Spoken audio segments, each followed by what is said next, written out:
Tonight at 10, Nigel Farage steps down as leader of UKIP. He says his political ambition has been achieved. The leader of UKIP, Nigel Farage. Less than a fortnight after the referendum, he said UKIP's greatest potential now lay in converting Labour voters, but that would be for his successor. During the referendum campaign, I said, I want my country back. And what I'm saying today is I want my life back. And it begins right now. Thank you. He insisted that EU nationals currently living in the UK should be allowed to stay with their rights guaranteed. And that view was supported by Andrea Leadsom, the latest MP to launch a campaign for the Conservative leadership. I commit today to guaranteeing the rights of our EU friends who have already come here to live and work. And tonight, Andrea Leadsom's leadership campaign has been backed by Boris Johnson. We'll have the latest. Also on the programme, Jeremy Corbyn's latest message to Labour members. Only 9 months ago, I was very honoured to be elected leader of our party. He insists he's staying on, but there'll be emergency talks with union leaders tomorrow to try to find a way ahead. Tonight, I get dangerous. Not really dangerous. Chris Evans resigns from Top Gear after one series. He says he's given it his best shot. Game, set, and match, Murray. Couldn't be simpler. And at Wimbledon, a straight sets win takes Andy Murray through to the quarter-finals. Here in the south, alone and vulnerable, the call for our councils to share responsibilities. The number of children seeking asylum rises. And the Navy Admiral from the south, who's fired a broadside at Jeremy Corbyn's leadership.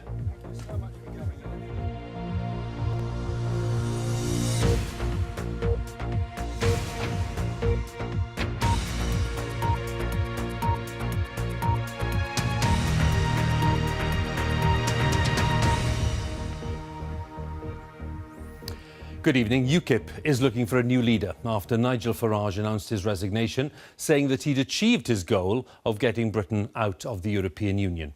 But he said the terms of Britain's exit were crucially important and insisted that EU nationals already living in the UK should be allowed to stay. And that view is supported by Andrea Leadsom, who launched her campaign for the Conservative leadership today. Ministers say, however, it's too early to be making that kind of promise, as our political editor Laura Koonsberg explains now. Nervous? Nigel Farage? Well, it looked that way. Moments before, he was to reveal that his time was up. The leader of UKIP, Nigel Farage. Our vote to leave the EU gives him a place in history, but his main work, it is done. I now feel that I've done my bit, that I couldn't possibly achieve more than we managed to get in that referendum, and so I feel it's right that I should now stand aside as leader of UKIP. During the referendum campaign, I said, I want my country back. And what I'm saying today is I want my life back. And it begins right now. Thank you. But his parting shot? Ironically, for the man who's pushed to reduce immigration, a call for all 5 contenders to be the next Prime Minister to promise EU nationals already here can stay for good. Everybody who has come to this country legally has fully protected rights. The fact that hereafter, we will have a different immigration system and not have an open door is a separate issue.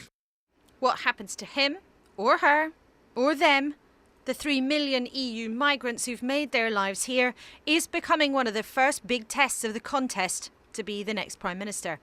EU countries have consistently said we can't trade freely with them if their people can't move freely here. Andrea Leadsom, Tory minister, outer and wannabe Prime Minister, says whether from Portugal or Poland, Ireland or Italy, they should be allowed to stay. I commit today to guaranteeing the rights of our EU friends who have already come here to live and work.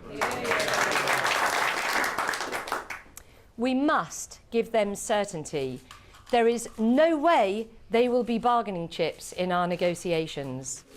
One of her Eurosceptic rivals, who also wants number 10, Liam Fox, the former Defence Secretary, said he'd like EU nationals to be able to stay, but stopped short of a guarantee. What should happen in terms of nationals? Well, I would like us to come to a mutual decision that those who are already here have full rights to remain. And the reason that I would like to see that is I would want to see mutuality in that particular arrangement. But the Foreign Secretary, who's backing the front runner, Theresa May, told me that firm promises can't yet be made. Those who are saying today, no, we'll make a unilateral commitment that EU nationals can stay in the UK without extracting a matching promise that Brits in Spain are able to stay there, I think are selling our people out too cheap. We have to make sure that this is a reciprocal arrangement. The Foreign Secretary's been talking to his counterparts around the continent and says we can't expect to control immigration and not lose out on trade. There will be a trade-off because the new political reality in Britain is that we cannot carry on with full freedom of movement as of right, as we've seen it in the past.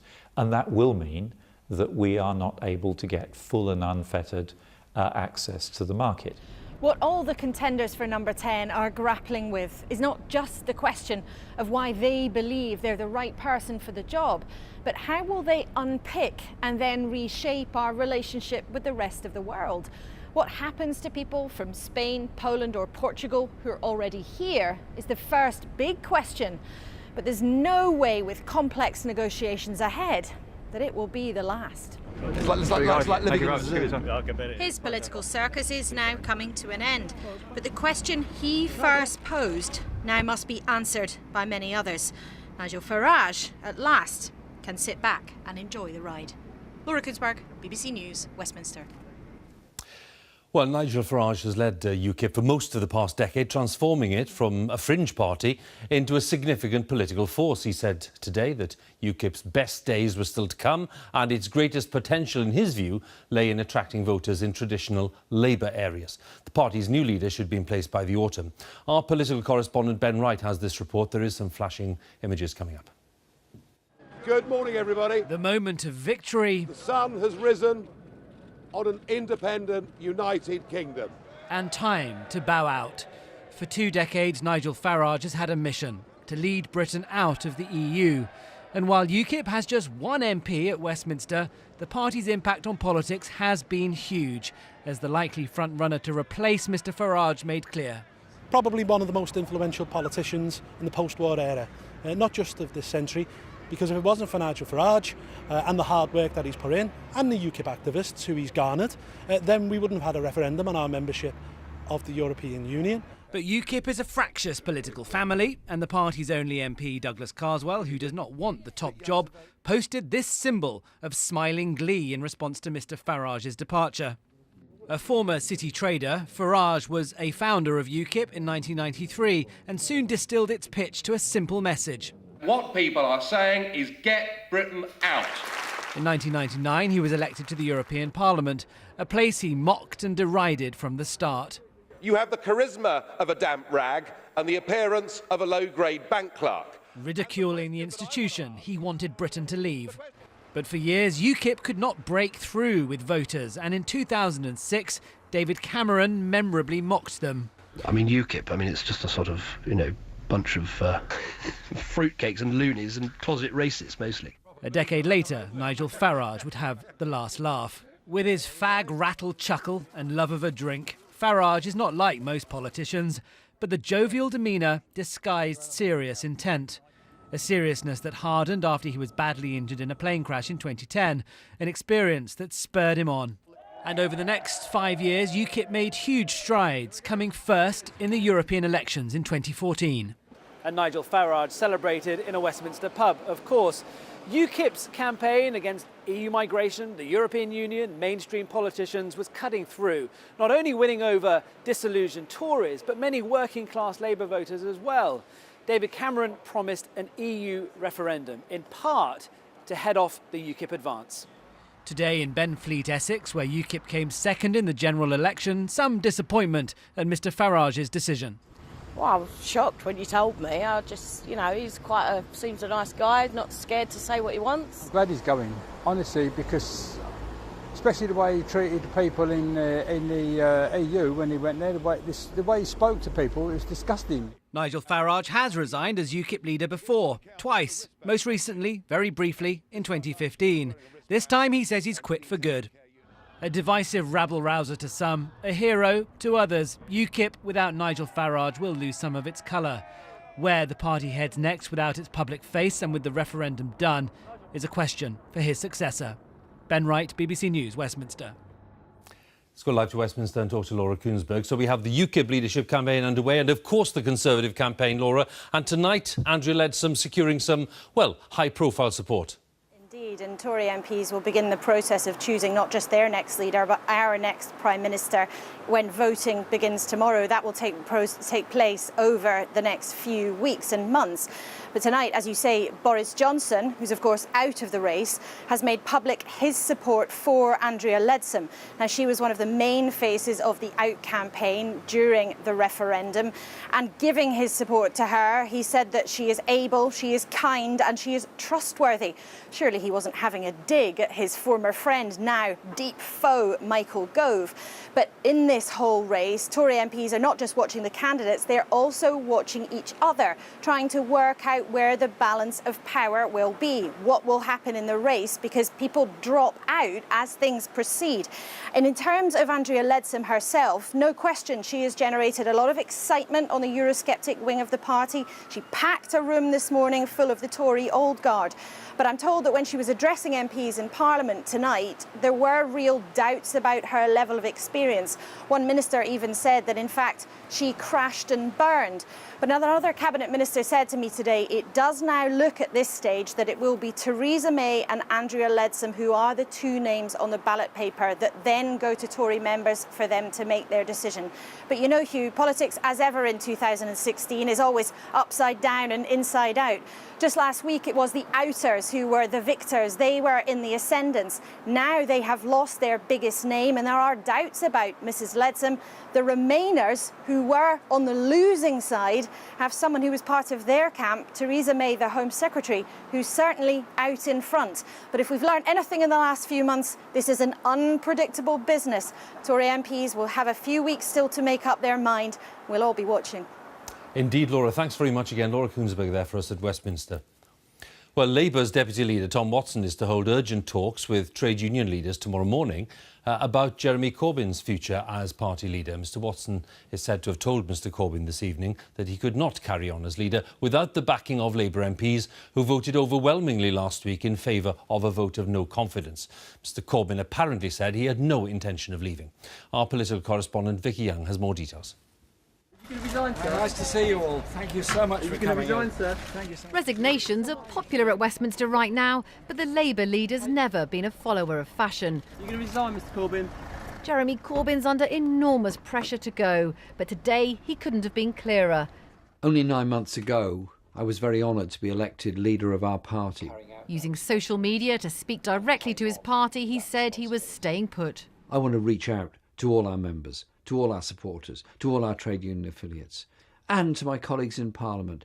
Come together, now. But many of his MPs are in no mood for compromise. Angela Eagle says she's ready to launch a leadership challenge. I have the support to run and resolve this impasse, and I will do so if Jeremy doesn't take action soon. Now, that's all I've got to say. Last week, more than 60 of Mr Corbyn's frontbench team walked out, urging him to resign. Then, in a vote of no confidence, more than 170 Labour MPs refused to back their leader. But his team say he was elected by 250,000 party members, and he's determined to carry on. Order, order. Which meant a grilling by a committee of MPs about allegations of anti-Semitism in the Labour Party. Do you accept that Jewish groups and organisations are fearful, with you as the leader of the Labour Party, that you are fostering a period in the party where anti-Semitism exists? I think that's deeply unfair and deeply wrong. It's absolutely the last thing I would want to do. And what about calling members of Hezbollah and Hamas his friends? Do you regard them as your friends? No, it was inclusive language I used, which with hindsight I would rather not have used. The general point So you regret using those words, that they're your friends? I regret using those words, of course. And they're no longer your friends? I've done so on many occasions. Throughout his leadership, Mr Corbyn has been buoyed by the enthusiastic support of thousands of party members.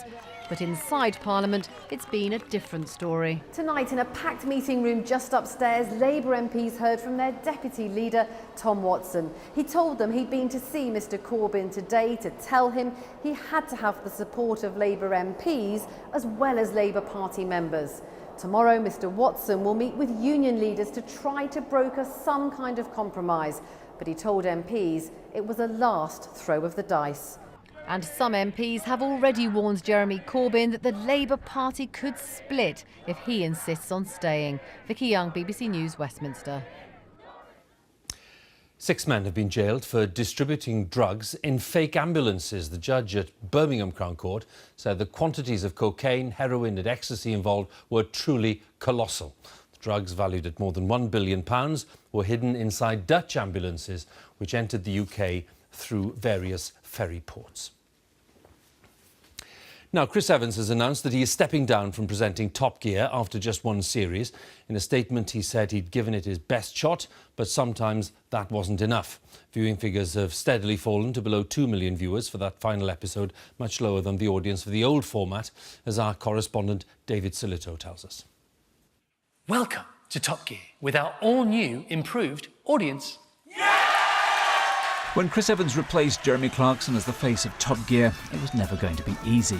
Jeremy Clarkson had turned the show into a global success story, and then he hit one of the show's producers.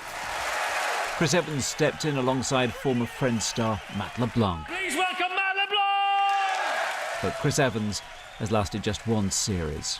He's faced a stream of negative stories in the press and also allegations about his behaviour going back to the 90s.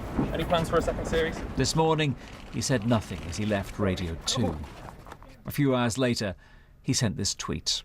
He said he'd given it his best shot, but sometimes that's not enough. One Top Gear fan, who's also a former Stig, agrees. I think it was an obvious consequence of the first show of the new series being bad. Now, the shows have got an awful lot better, but that was the key moment that the new show and Chris had to capture everybody, and they just did not get the first one right. There is now smoke in the car. When you add in catch-up and repeats, that first show did draw 9 million viewers. Since then, figures have rather dipped. However, this is about more than just BBC Two on a Sunday. It's a huge international brand, and for BBC Worldwide this is one of their most important programmes. They want it to perform well all across the world. It's a big money maker for them, so they'll be waiting to see what the impact is globally as well as in the UK. So I was sort of expecting Chris to stick around a little bit longer to see how it will go across the world. 130 foreign buyers have already taken the new show, so it will continue. Filming for the new series will begin in September. And Chris Evans will be back on air on Radio 2 tomorrow. But the world's biggest factual programme has, once again, lost its main presenter. David Silito, BBC News. Now, this week we'll see the publication of the long-awaited report into the invasion of Iraq in 2003, the Chilcot inquiry, headed by Sir John Chilcot, will look at why Britain took part, the decision-making process before the invasion and during the conflict, and what lessons can be learned from the aftermath. Since the British and Americans withdrew, Iraq has been gripped by sectarian violence, which has allowed so-called Islamic State to expand. And yesterday, IS detonated suicide car bombs that killed at least 165 people in Baghdad. It followed the Iraqi army's success in driving IS out of the city of Fallujah. From Fallujah, our Middle East editor Jeremy Bowen sent this assessment of the state of Iraq today. This is Fallujah. Losing this town so hurt the jihadists of Islamic State that they lashed out by massacring civilians in Baghdad. Iraq's perpetual war was caused by a chain of consequences that leads back to the invasion of 2003. Iraq's invaders, the US and Britain, removed a hated dictator and dissolved his army and state. But they made no real plan to rebuild the country they'd broken. They improvised and made matters worse. IS fighters still lie where they died in Fallujah streets. Jihadists weren't in Iraq before the invasion, and Shia and Sunni Muslims, whose sectarian civil war started during the occupation, could coexist. big bomb because there is a lot of ISS members here. In this 13th year of war, elite units of the Iraqi army took the lead in Fallujah, helped by American airstrikes. One pulverized this IS compound. I am going to show you The bodies of more than a dozen jihadists lie rotting in the rubble. their vest here with the Suicide vest. suicide vest, exactly. So-called Islamic State grew out of Al-Qaeda, which took root in Iraq in the chaos that followed the invasion. Before they were killed, IS, also known as Daesh, had rigged a car for a suicide attack. When you pull it, only pull it, it's a blow up. So this is from a grenade? Yeah. He just pull it and blow up all the vehicles with him, with himself. So this was intended for a suicide mission? Yeah, exactly. This car bomb wasn't used. After defeating Fallujah, IS put a much bigger one into Baghdad. In a suburban house, IS set up a prison. This isn't the only private jail in Iraq. In a fractured country, arbitrary imprisonment is a display of power. IS chained prisoners in cages the size of dog kennels. To get power and keep it, politicians and warlords in Iraq have exploited sectarian fears. The jihadists of Islamic State would not have been able to take such a grip on Iraq without the sectarian conflict between Shia and Sunni Muslims. Now, the argument between Shia and Sunnis goes back 1400 years. But the invasion in 2003 had the effect of redefining and supercharging it for the 21st century. Around 45,000 Sunnis are in a camp outside Fallujah, all displaced by the fighting and seen as potential IS sympathizers by Shia-led security forces. They get the basics for survival, but most aren't allowed into Baghdad. New families are still arriving. UNICEF says 1 in 5 Iraqi children, 3.6 million, are at serious risk because of the war. A bullet hit this girl as they escaped Fallujah. Witnesses at the camp said hundreds of men were taken away as they left the town and beaten by Shia militias looking for IS fighters. Hundreds are still missing. 4-year-old Huda is hoping her father will arrive to play with her in the tent. The men who were beaten are all too frightened to be identified. One of them said he saw Shia militiamen beat Huda's father to death. One said the Shias have come for you. We will take 4 Sunnis for every man we have lost. They tortured him.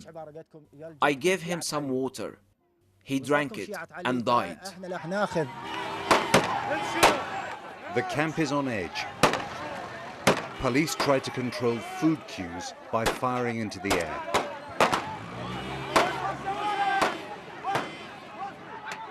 Iraqis have often made matters worse for themselves. But mistakes made by the United States and Britain pushed Iraq down the road to catastrophe. Jeremy Bowen, BBC News, Fallujah. The financial giant Standard Life Investments has suspended trading in one of its funds, the UK Real Estate Fund, which has £2.9 billion invested in UK property. It follows a sharp increase in requests by investors to sell their holdings in the fund following the referendum outcome. Let's talk to our business editor, Simon Jack. Simon, what explains the reasoning around this decision and indeed why people are being so nervous? Well, Hugh, all funds keep a bit of ready cash on the side in case any old investor wants to say he or she wants their money back at any given time. Now, when lots of investors want their money back at the same time, you can exhaust that cash and then they have to start selling stuff to raise the cash to pay people back. And that is a problem, particularly if what you own is office blocks and commercial real estate. They are very, very hard to sell very quickly. Now, on its own, This is not a deafening alarm bell, but it comes on the back of the weakest construction data we've seen in 7 years, released this morning. We've seen house builders' shares slump. So there's just a bit of a fug, if you like, around the property market. And that includes, sucking in the banks as well. We've seen their shares fall. Some of those are down up to a third, because they're in the firing line if we have weakness in the property market. In fact, the boss of RBS today said he thought it would be an extra 2 years before people got their money back. So that's why people are a little nervous. Now, the Bank of England has been on the front foot about this. The Chancellor is meeting the bank bosses tomorrow. So they're saying we're prepared. We've got a few more tricks up our sleeves. And that's the good news. The banks, in particular, are in better shape than they were in 2008. They've said an interest rate cut might be around the corner. They might pump more money into the financial system. They'll be hoping that those inoculations, if you like, are enough to keep these sniffles turning nasty. But these are the first concrete signs we've seen of stress in the financial markets. OK, Simon, once again, thanks very much. Simon Jacker. Now, the likely impact of Brexit is also being closely examined by senior figures in the NHS, who warn that recruitment could suffer. There are worries that filling doctors' and nurses' posts could be more difficult because of uncertainty over the outcome of negotiations with the EU, as our health editor Hugh Pym explains. Staff from around the European Union are welcome in the NHS and essential for patient care. That was the message of these images on social media. But some are feeling uneasy about their position. OK, so you brought the son from Italy with you? Gosia from Poland has been in the UK for 12 years. She's a senior nurse training new recruits. Here a group from Italy who will go on the wards next week. She says the referendum result has made her think twice about staying in the UK. The thought did cross my mind if things change, and I may have to leave. It will all depend how things develop and what's going to happen in the country. Medical leaders say confusion over what Brexit will mean will make recruitment more difficult. There certainly is increased uncertainty, which causes people to worry about whether the jobs that they're coming to are going to be secure. And we're already under a lot of pressure, so it just makes the situation worse. Many hospitals are struggling to fill vacancies for doctors and nurses. Recruitment is a major challenge. Agency bills have been mounting. In recent decades, the NHS has relied on being able to attract staff from outside the UK. Of doctors registered to practice here, 11% qualified in other EU countries and 3 other members of the European single market, and 25% outside Europe. Nurses registered here include 5% trained in the European single market and 10% in other countries. After Brexit, the government could still recruit abroad or look for other solutions. We could negotiate an agreement with the EU which allowed the flow of healthcare workers into the UK on a sustained basis. But one of the real weaknesses in the NHS over decades has been the failure to invest enough in training our own doctors and nurses. And then we evaluate. That's for the longer term. For now, Gosia and others from around the EU feel there are many unanswered questions. Hugh Pym, BBC News.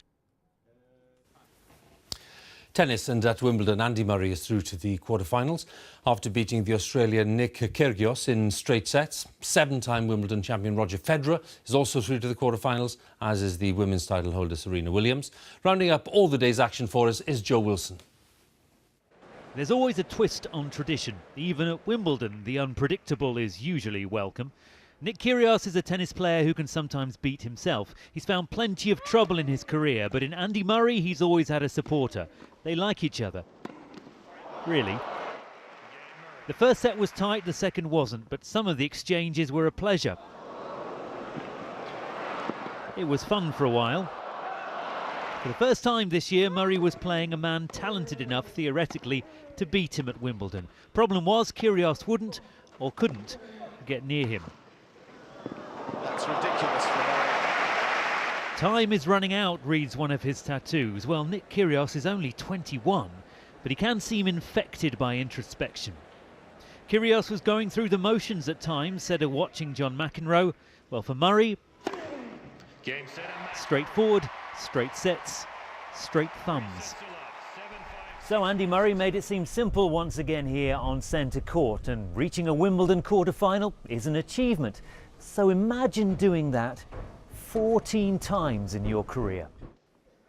That's Roger Federer. Nobody's reached the last 8 more times. Today he played American Steve Johnson a fly to chase the ball whilst Federer waited to swat. Straight sets, energy conserved. Does he really look any older? Born 49 days after Federer, Serena. She's at a thoughtful stage. At 34 she still has great power, but progress is not always easy, especially when the court's a bit slippy. Drizzle closed the roof and Serena Williams was liberated against Svetlana Kuznetsova. 6-love in the second set. That's the story, no twist. Joe Wilson, BBC News, Wimbledon. Georgia O'Keeffe was one of the most significant artists of the 20th century, the most popular female American artist of her time. Her works are rarely seen in the UK, but more than 100 paintings are going on display in a major new exhibition at London's Tate Modern. And our arts editor, Will Gompertz, has been to take a look. This painting by Georgia O'Keeffe is typical of the work for which she became famous, a voluptuous, colourful image of a flower in bloom. There are plenty of other similar examples in this show, but that's not really what it's about.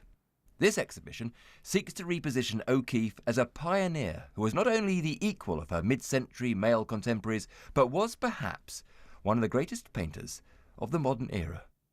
She was really against a gendered framing of her work, of herself. She really thought she wasn't a woman painter or a woman artist, she was an artist. There was lots of chat, mainly from the blokes, about the great American novel, the great American poem, the great American painting. Mm-hmm. Very macho, very male, and yet here we have O'Keeffe, you could argue, doing, well, they're still all talking about it. They were the progressives, and they wanted to make an American culture. So they were always talking about it. O'Keeffe felt they haven't seen the real America, and the real America is west of the Hudson. She moves out to New Mexico and starts creating a new body of work inspired by the landscape. Is this the moment, do you think, that she makes the great American painting? The moment that she really nails it is with those skull paintings, that this is a language uniquely her own. They've been related to surrealism, but really they're not really about surrealism. They're about what she calls the far away. That was the focus of her work, to represent America, to represent the American landscape, and to make what she calls the great American thing. What is O'Keeffe's legacy? She's an exemplar of how a woman was a pioneer and a foundational figure within modernism. So her legacy is enormous. As frankly is this show, in which we see all sides of Georgia O'Keeffe. Will Gompertz, BBC News. A quick reminder that Newsnight is on BBC Two. Here's Evan. So many resignations in this country, so many vacancies. We'll focus on the Tory leadership race tonight and on UKIP. What future for the party with a Farage-sized hole left in the middle? Join me now on BBC Two, 11 p.m. in Scotland. That's Newsnight with Evan. Here on BBC One, it's time for the news where you are. Have a good night.